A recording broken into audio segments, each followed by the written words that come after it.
Charleston has issued a special marine warning for waters from South Santee River to Edisto Beach, South Carolina, out 20 nautical miles until 11:30 a.m. Eastern Daylight Time. At 10:54 a.m. Eastern Daylight Time, a severe thunderstorm capable of producing waterspouts was located near Storugan Shore Reef, northeast at 5 knots. Hazard, waterspouts and small hail. Source, radar indicated.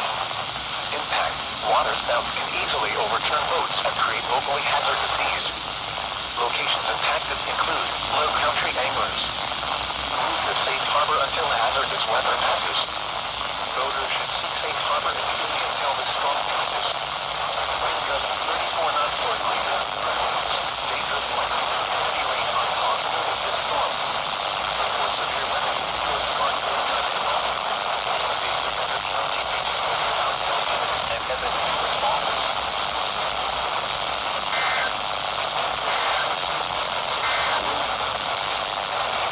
And weather reports from around the area at the Charleston Airport.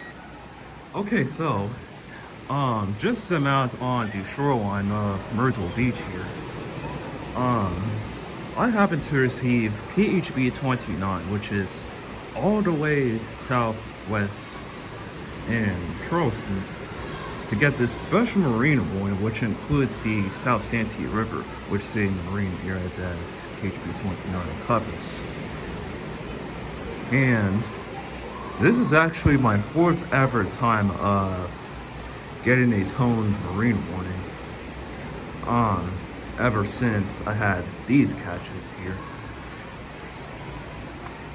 In addition to this also being the 2nd time in which I've used KHB29 for a special marine warning, because the first and previous time that I used them for marine warning was when I was DXing them all the way from Charlotte, North Carolina, but 200 something miles was my first time and also was my last time.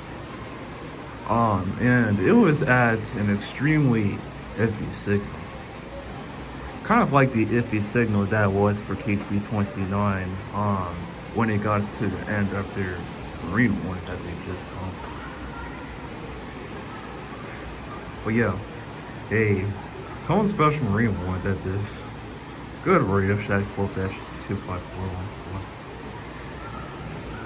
to pretty much get a marine warning for a whole nother area.